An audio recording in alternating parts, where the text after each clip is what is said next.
Les oiseaux, les picots.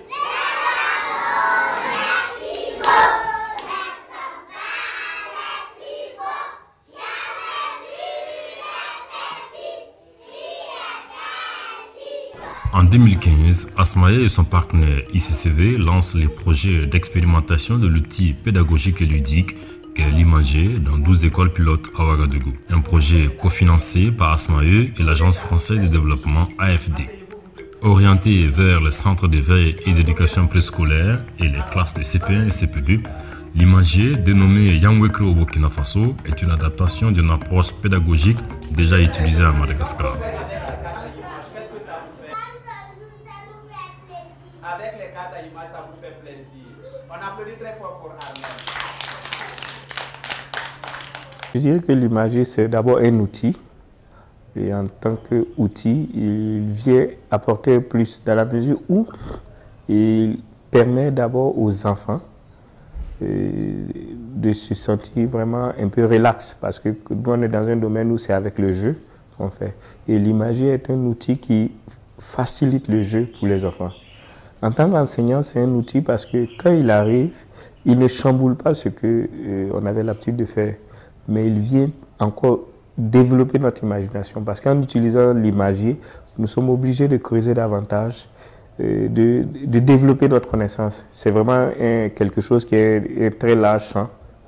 Donc c'est quelque chose en plus, ce quelque chose-là, hormis l'imagination, c'est sa maniabilité et son adaptation à toutes les activités. Ça veut dire que l'imagerie est un outil qu'on peut utiliser dans toutes les activités que nous menons avec les enfants au niveau du préscolaire. Les classes de l'imagerie permettent aux enfants de développer la mémoire.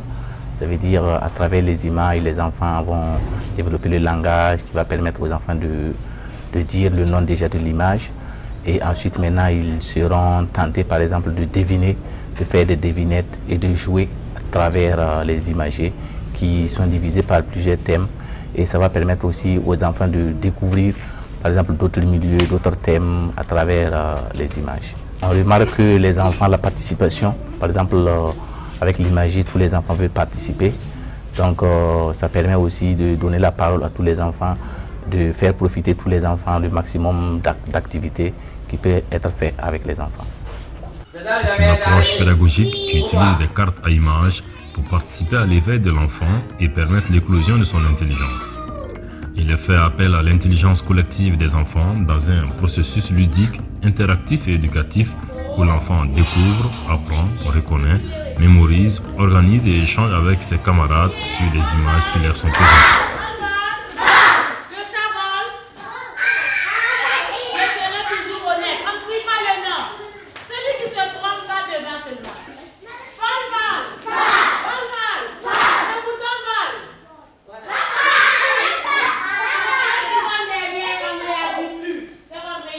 Nous, encadreurs, nous tirons une grande satisfaction quant à l'utilisation de cet outil.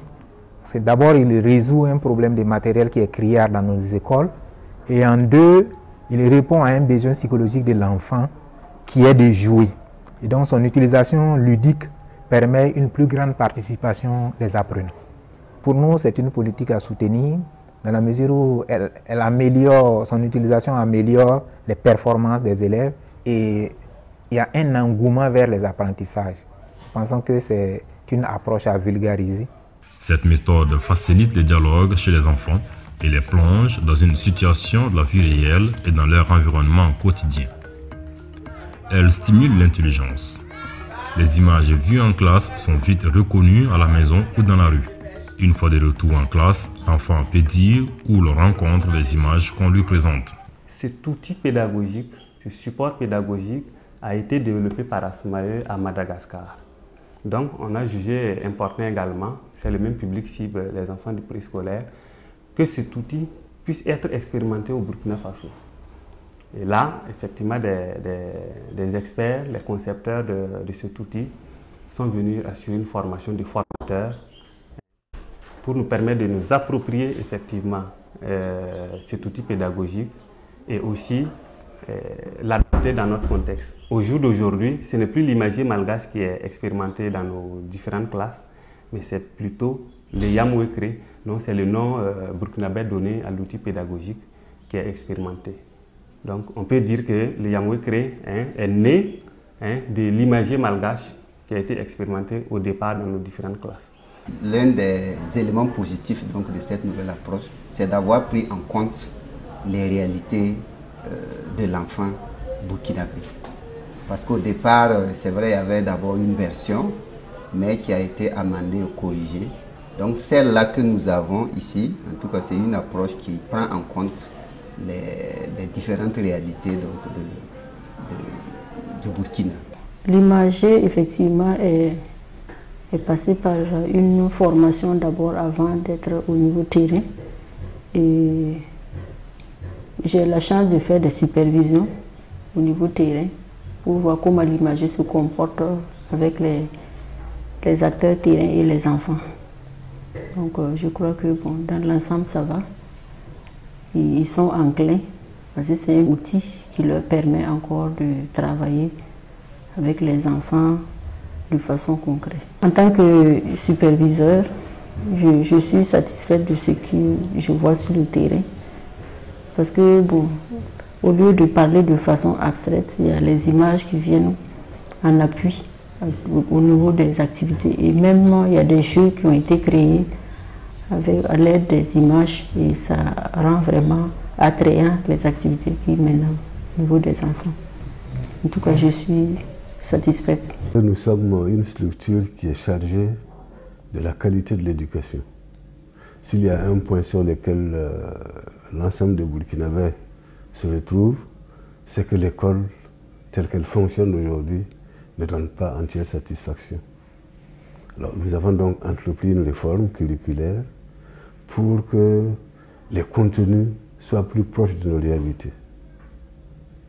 Et il se trouve que ce projet Yamouékré et ce projet de lecture sont des projets pilotes qui œuvrent dans le sens de contribuer à améliorer la qualité de l'éducation. Les difficultés sont généralement d'ordre au niveau des aspects des images. Souvent, il y a des couleurs qu'il faut renforcer puisque c'est des tout petits. Ils aiment bien les couleurs qui sont bien frappantes. Donc, quand les couleurs sont un peu ternes, là, il y a une petite confusion qui s'installe au niveau des enfants. Donc, c'est les aspects couleurs là qu'il va falloir revoir. La phase pilote est bien accueillie par le corps enseignant ainsi que par la hiérarchie et les partenaires, tous impliqués dans le processus de la mise en œuvre. Cette phase pilote prend fin en juillet 2018 et les attentes sont nombreuses tant du côté des enseignants qui souhaitent la vulgarisation de l'approche à l'échelle nationale, tant du côté des partenaires et des initiateurs qui sont ICCV et ASMAE. La prochaine étape au jour d'aujourd'hui, c'est effectivement la validation des deux expérimentations et des deux innovations par le MENA. Nous sommes presque en fin de projet et nous souhaitons que ces deux innovations puissent être adoptées, validées par le ministère de tutelle, qui est le ministère de l'Éducation nationale. Nous pensons que nous avons fait notre devoir citoyen en tant que structure communautaire, en tant qu'association, déjà mobilisé pratiquement le 1 milliard, le projet donne autour de 650-700 millions en argent frais apporté par l'AFD. C'est quelque chose déjà, plus la contribution de l'ICCV en termes de personnel et autres. Donc cet apport montre que nous avons le devoir d'aider l'État.